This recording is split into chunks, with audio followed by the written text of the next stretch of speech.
Hey, everybody, and welcome back to the DLF Trade Show on the DLF YouTube channel, a trade show for the people. Because today, Russ Fisher, Dynasty Outhouse, Addison Hayes, @AmazeHayes _, we are doing a listener trade show. So, funny story. Kimo, who is responsible for our first listener trade, slides up into my DMs, starts talking a couple of trades. He says he loves the trade show, so hey, if you're listening, watching, he's like, yeah, I watch your show and I comment and I throw some of my trades on there. And he's like, where do you get the trades from? Like, are they actual trades or do you take listener trades? And I'm like, well, we use the DLF Trade Finder. Again, we, of course, I do just as much as Addison does. Addison uses the DLF Trade Finder, which is actual trades from myfantasyleague.com. But I say, you know what? Go find the last show, drop your trade down there, and tell Addison that Russ said we're doing a listener show next week and use this trade. And he actually went and did it. And here we are. And honestly, I said, go do that because I think it would be hilarious. Went and did it. And he did it. Yeah. It worked. Literally like 10 minutes later, I got a comment. It was just like, hey, Addison, Russ told me to do this. Yeah. And I was like, all right, we're doing it. So if you want Addison to do something silly, drop in the comments and say, Russ told you to do whatever it is. Whatever it is. Go for it. See what we can get away with. So Kimo's trade is a 12-team Superflex league, which is Daniel Jones in the 108 for Dak Prescott in the 207. The analyzer has this as the 108 at 275, Daniel Jones at 273, Dak Prescott 707. That is respect on that man's name. And though I am super worried about Mike McCarthy calling plays next season, like I liked Kellen Moore. But not the point. A little bit the point. And the 207 is worth 117 for a total of 825. So this is 549 to 825. Analyzer clearly having this in favor of Dak Prescott alone. And while I believe that's the correct answer, because Dak is good. The Cowboys, the Joneses will always make sure that Cowboys have a good offense. They had a weird amount of injuries on the offensive line last year. And who knows what's going on at running back, because Zeke is not Zeke anymore. Besides Tony Pollard breaking his leg, he is also a free agent. And Michael Gallup just had surgery, and Dalton Schultz is a free agent, and I think that's it, though. That's it. Just those few things, right? Even with how well Daniel Jones did, even with the fact that I think he's staying a Giant, and even if he doesn't, he's getting a starting job. And while I do think he probably should, I feel like he should be worth more than the 108. I don't think he is worth more than the 108, and I don't think you should even have to pay the 108 for him. I think this feels too heavily in favor of Dak Prescott, but the answer is Dak Prescott. Yeah. For all of those words I just said, I could have just said those. The answer, to me is pretty clearly Dak Prescott. Like I didn't even need the second. You just got a free 2.07. Congratulations. Yeah, absolutely. I feel like Dak is kind of in the Kyler Murray area right now of like he has disappointed us enough over the past couple of years that people are just kind of, I don't want to say done with them, but they're kind of bored of them. There's a little bit of fatigue associated with Dak specifically, but I'm trying to take advantage of that. Like I still view Dak as a top 10 dynasty quarterback. I think that this past year was a really down year. He had some injuries. His wide receiver core was pretty lackluster compared to what it has been for the past couple of years, which I think they do address. I think Jerry Jones is basically going to be like, look, we need to draft at least one, if not two, rookie wide receivers in this year's class. You know, they need to replace the production that they got from Amari Cooper. Michael Gallup could still possibly return to, I don't want to say 2020 Michael Gallup, but at least be better than what he has been now that he's kind of fully recovered from the ACL injury and all that kind of stuff. So I think that there's hope in the future for the Cowboys offense. I do really wish that they would just move on from Zeke already and then re-sign Tony Pollard. I don't think that's going to happen because of the cap and whatnot. I don't think Tony Pollard. This is the draft to start over at running back anyway. Yeah, that as well too. So I I really, really like Dak. I think that there's greener pastures ahead for him and his fantasy production than what there has been for the past couple of years. Even though what it has been in the past couple of years has not been horrible either. It's been high end QB2, low end QB1. From week 7 through the end of this season, he was the QB7 in fantasy. I want that on my team. I want Dak Prescott here. I love selling high on Daniel Jones, and now the 108 is good. So you said it right. No one is excited by Dak. Dak is boring, but it's boring because he is a steady mid to low QB1 with a weekly ceiling of being higher than that because he, 29 points, 25 points, 33 points. He has the ability to get up there in points, but it's not super often. He is going to hurt your team with his play. Next trade, Robert Newton, 10-team, 1 quarterback. All right, I need you all to put your listening ears on for this one because it's a big one. Saquon Barkley, Devontae Adams, George Kittle, and a 25-second for the 109, 110, 24 first. Cam Akers, Wan'Dale Robinson, and Dalton Schultz. Saquon, Devontae, Kittle, and a 25-second total in at 1674. 109, 110, 24 first. Akers, Wan'Dale, and Schultz come in at 1140. And I insanely agree with the analyzer on this. I completely understand. Maybe you won the league with those guys, though Devontae didn't help you too much towards the end. Maybe you came in second and you're angry. Whatever reason you are blowing up your team, I get it. You want to move off of, 25-year-old running back, 30-year-old wide receiver, and maybe you want to get off a 30-year-old tight end, which Kittle still has a couple of years before we have to worry about age, even though with him, we're always worried about missing a couple of games. It's not even worry anymore. We expect him to miss a couple of games in the season, but he'll give you a top 3-ish tight end points per game anyway. Especially in 1 QB, I just don't care about the 109 and 110. That is far outside of top tier talent area.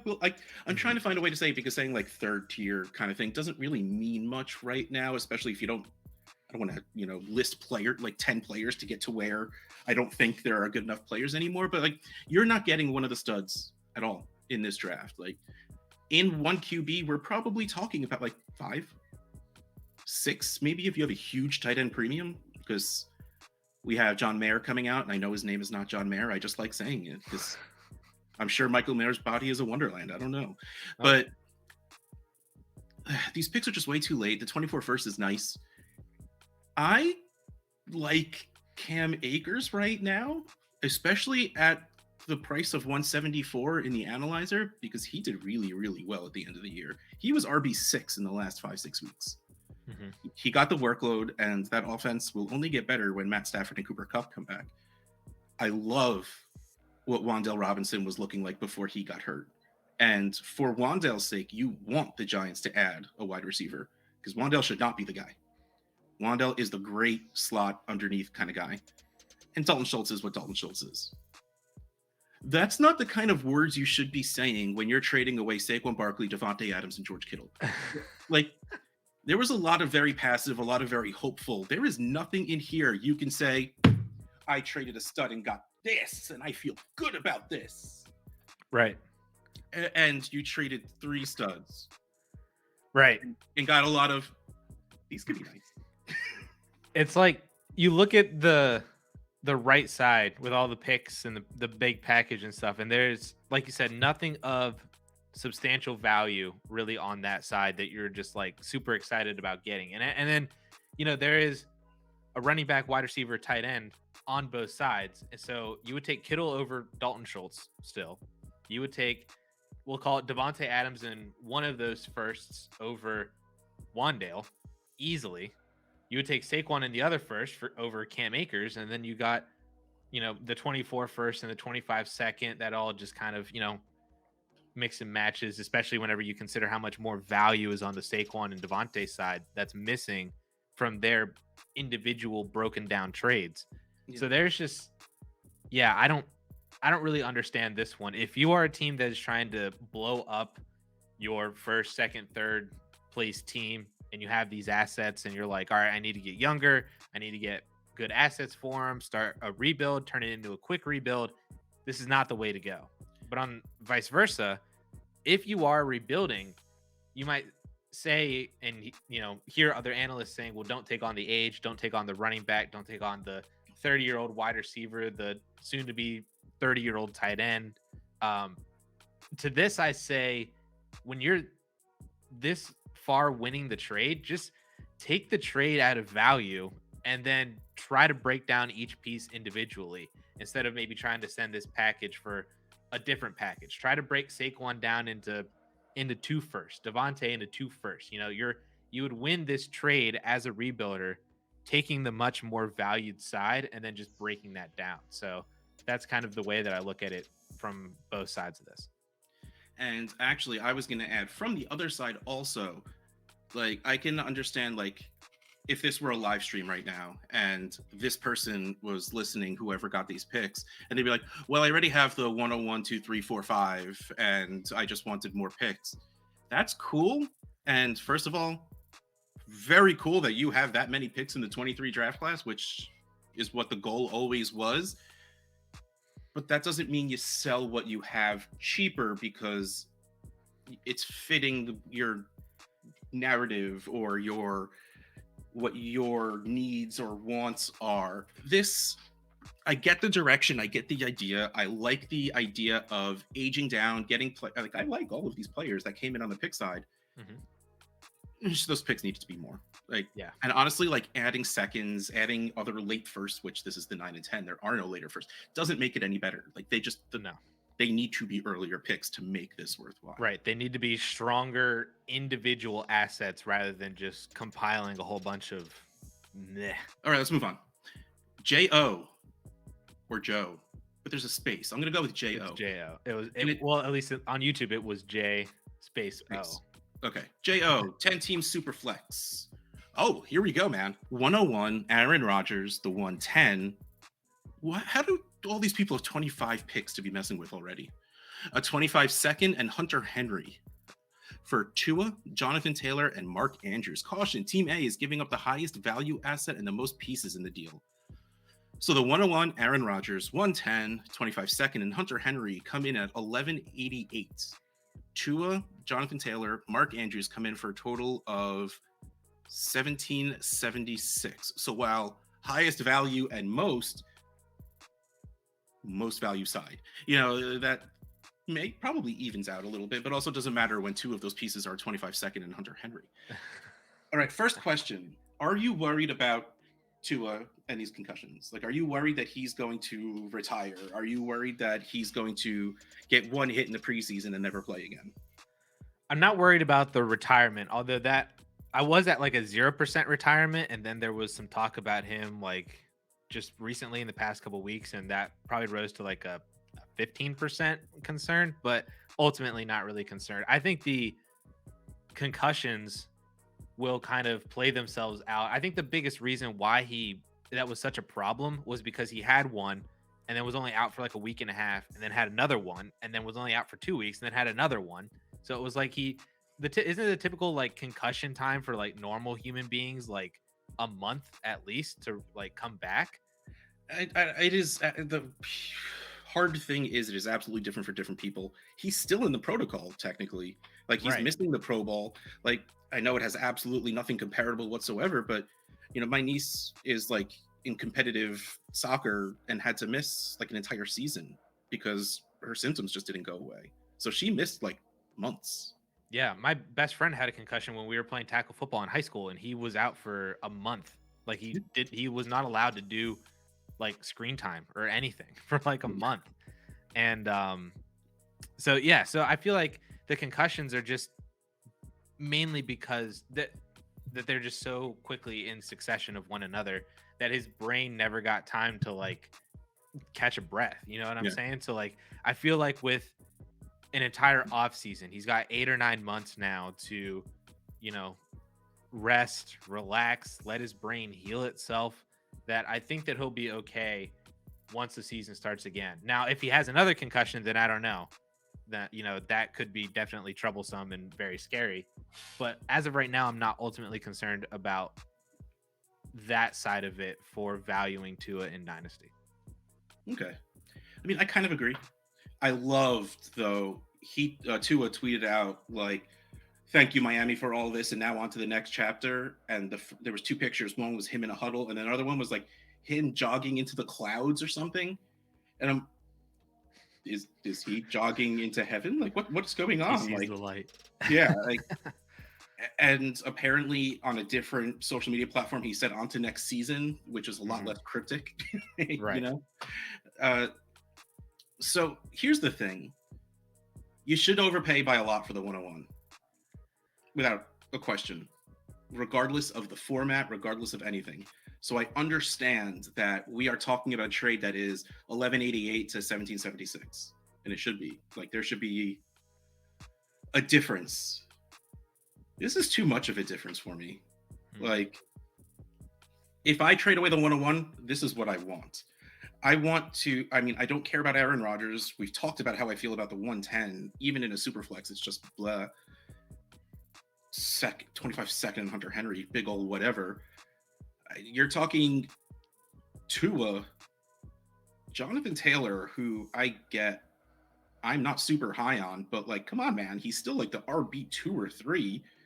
And Mark Andrews, who I still have a personal vendetta against for how much he didn't help me win championships last season. But he's still really, really good. He was playing through a whole lot of injuries in a team that was playing through a whole lot of injuries. Like, to me, I get having to overpay for the 101, but my team has to be the stacked of stacked teams in order for me to send this for the 101, and I still don't think I do it. Yeah, no, I can't do this either. I'm trying to do a similar thing to what I did in the last trade, where I view I view Bijan and Jonathan Taylor fairly similarly in terms of dynasty value. Like you just said, he's the RB 2 or 3 or whatever. Bijan's the RB 1. You can kind of cross them out, all things considered. Tua for Aaron Rodgers in the 110. I'll take Tua. I just don't think that there's much left out of Aaron Rodgers. The 110 is the 110, and then obviously you're taking Mark Andrews over a 25-second and Hunter Henry. So there's massive gaps here in this trade that are missing. And yeah, this is the same kind of thing that even if you have the 1.01, you take this trade no matter what. No matter how much you love Bijan, you just got to take this trade because the value on the other side is so much higher that you just you take it and then you figure it out later because you just got so much more value on your team. And even if you don't like those players, you can still move them because these 3 should be relatively easy to move just in terms of the names that they are, how much value that they are. And you can move them into assets that you like more and more. Next one, Spencer Shepard. Sterling Shepard's brother, maybe? I don't know. Let's find out. I don't know how we'd find out by reading the trade, but 10-team super flex. A lot more 10 teams than I expected, not going to lie. Is it just us that likes 12 team that much? Is 10 teams still, I guess, the norm? No, I think, I don't know. Maybe it's just you couldn't get those 2 extra people. So it's like, where? We'll just do 10 team. Yep. Okay, so Spencer Shepard, 10-team Superflex. Travis Etienne, the 107 and the 108 for Justin Herbert. Okay, in a 10-team Superflex, QBs are a little less important because supply and demand shift with the fewer teams there are. But Justin Herbert's still really, really good. I don't think you are getting enough out of this. Like, the analyzer has ETN at 520, the 107 at 312, the 108 at 275 for a total of 1108. Justin Herbert at 861. So this is in favor of the package side, which honestly a 3-for-1 it dang sure should be. But I would easily send this for Justin Herbert, even in a 10-team league, because he was really, really good this year. Sometimes with only Austin Eckler to throw the ball to, and they just got Kellen Moore, who we talked about with. I liked the way he calls plays when he was with Dak. So I like this. To me, this is Justin Herbert, and I like Travis Etienne, not as much as you do, but yeah, this is to me pretty, like, I would love to pay this for Justin Herbert. I at the end of the day, I would definitely pay this for Herbert as well. Just solidify your quarterback one. Maybe you already have, some other like a Burrow or a Hurts or somebody like that, and then Herbert's your two. I don't know, but you have two of those guys. But I would absolutely pay this at the end of the day. This would not be where I would want it to go. Like I'd like to pay a little. I would wish that 108 was just a second. Just it could have been any second, but just a second, and I would have rather have done that. Because if you look at it, the numbers, ETN in the 107 basically equal Herbert. As you're missing like 30 or 40 points there. So adding the second should be good enough if you're looking at analyzer values and whatnot. Maybe, in your heart, it doesn't necessarily feel as good, but from the calculator numbers, it works out. That's kind of where I would like to go. But yeah, I agree with you. At the end of the day, I'm not letting the difference between the 1.08 and the 2.06 be what stops me from going and getting a Justin Herbert, a Joe Burrow, a Jalen Hurts. But what also you need to take into account is you're paying a 3-for-1 tax and you're paying a QB tax. Right. So what you're saying, yes, like, but this shouldn't be even in the analyzer. And right. We're talking 107, 108 in a 10-team league. They are at that point dart throws beyond dart throws, because assuming usually in a 10-team league, you're starting maybe 9 players. Even if you're starting 10 players, your pool of starting players is pretty small.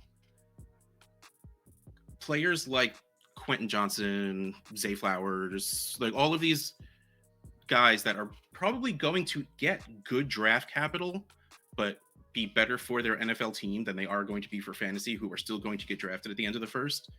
It's going to be a weird occasion that these players will do well enough for fantasy to want to be in your lineup in a 10-team league.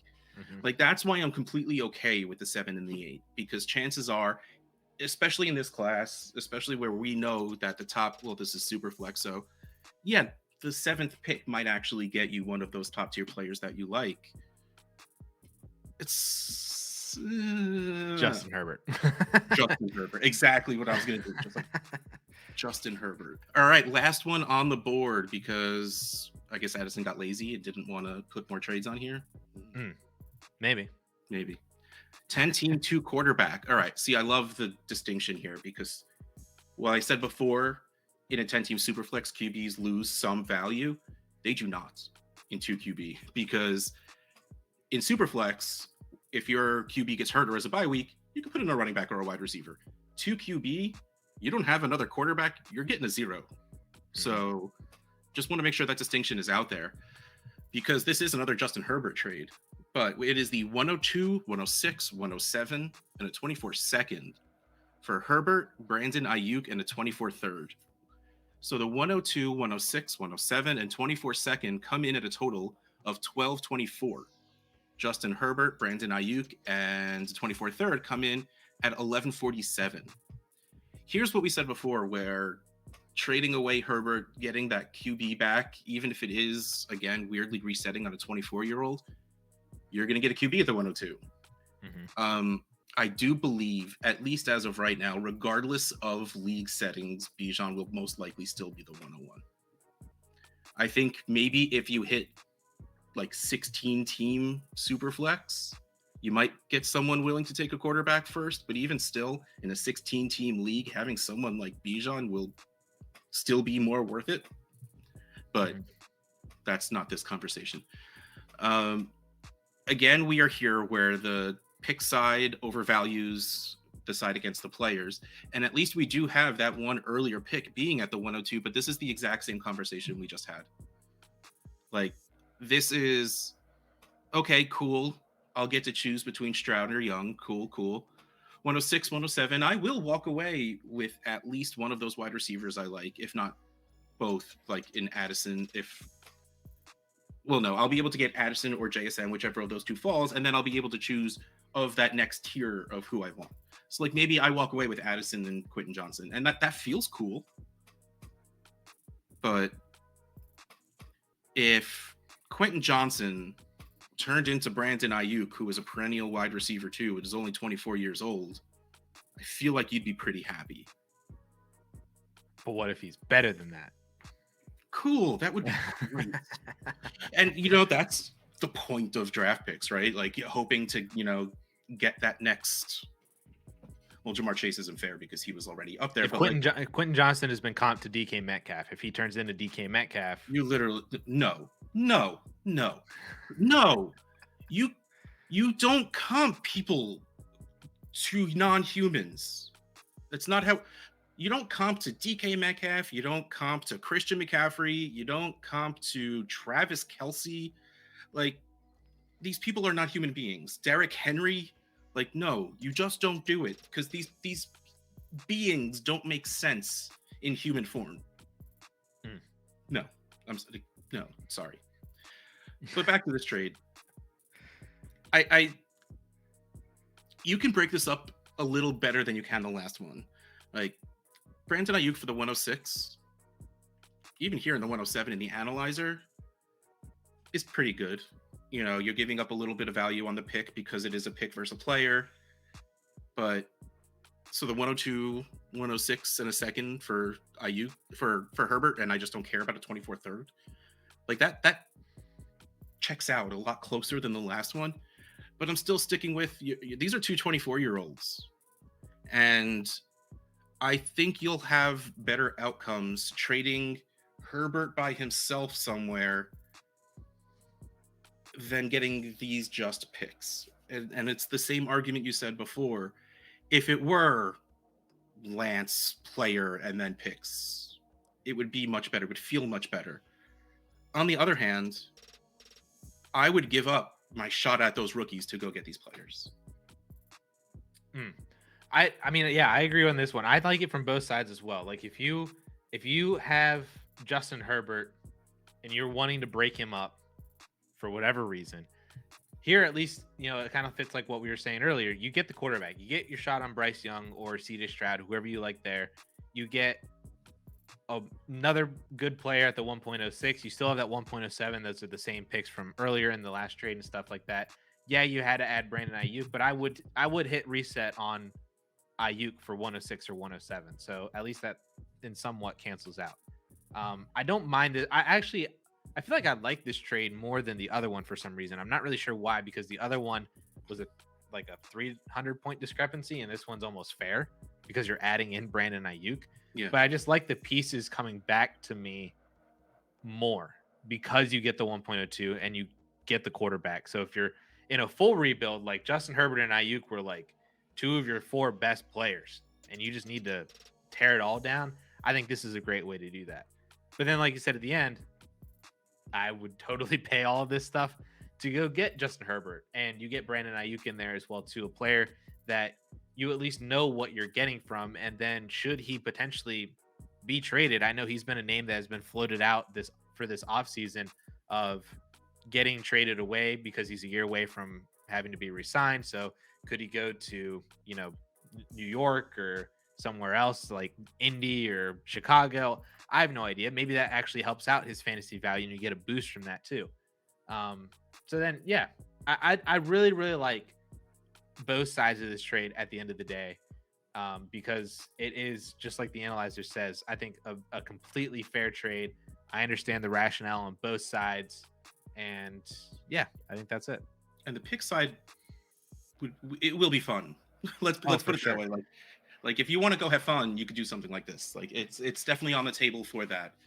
But man, like I just looking down and seeing Justin Herbert on my roster is plenty of fun for me. Yeah, that just it hits you right there. It's good in the feels. Okay, so technically we are done with the listener trades, but I am a listener, Dag Nabbit, and I need to ask your opinion on this. There is a league, 12-team Superflex. It's not a Trade Addicts league, but still, I think all my leagues are 12-team Superflex at this point. I won the league. Not even humble bragging. I'm just saying. Yeah, brag. That's right. I won. Straight brag. So I got a trade offer for someone offering me the 101. Hit me. The 101 for Treylon Burks, T. Higgins, the 112, and my 24 first, which hopefully, again, will be the 112. And I instant reacted with, oh, no. And the more I think about it, I don't know how bad it is. I just don't want to lose T. Higgins. Okay, so let's walk down the wide receivers that have any value whatsoever on my team. T. Higgins, Christian Kirk, Michael Pittman, Juju Smith-Schuster. Mm-hmm. Yeah, that's it. Do any of those, like, if I were to throw in Michael Pittman, do you think that works? That sounds a lot nicer because you keep Higgins. I'm looking at the trade analyzer for this right now, and the 101 is 730, and the original package with Higgins in it is 1200. So you're at 500 points right now. What if you trade Higgins for Pittman? Like, that has to be a chunk, right? Well, the Higgins trade makes it taking Higgins out almost entirely makes it fair. which it can't be. If you swap Higgins in for Pittman, Higgins out for Pittman, the trade is now 730 to 1000. The pick being 730 and my side being 1000. Right. Screw it. I'm hitting send. We'll see how that goes. I was gonna say I would maybe take out the 24 first. You know, he made it again. I don't really care about the 112, and I don't necessarily care about my 24 first. Like, if I want a 24 first, I'll go try and trade for someone else's, because again, mine's going to be the 112, so who cares? True. Out of all of this, losing Burks makes me a little sad because I do really like him, but also with a new GM, who knows what's going to happen with that team? Mm-hmm. And Pittman has done well with very bad quarterbacking. If they go and Rodgers needs to go to an AFC team, just saying, like, if he ends up there, and while Rodgers is not Rodgers anymore, he's still better than Matt Ryan and Carson Wentz. Pittman could be that guy-ish. My other fear for Pittman is that he's the new DJ Moore. I was going to say he's Terry McLaurin, because to me, they have been very close in value and very close in range of outcomes. Yeah. Even though they're a little far away in age. But so that's why I'm kind of willing to get rid of Pittman. Though I have multiple shares of both of these guys, so I'm not like super concerned or sad about it. But it's sent. I'll let you guys know how that goes. Please. I'm nervous now. I'm like shaking. All right, but as of that, this has been the DLF Trade Show on the DLF YouTube channel. Russ Fisher at Dynasty Outhouse, Addison Hayes at AmazeHayes_. Catch you next time.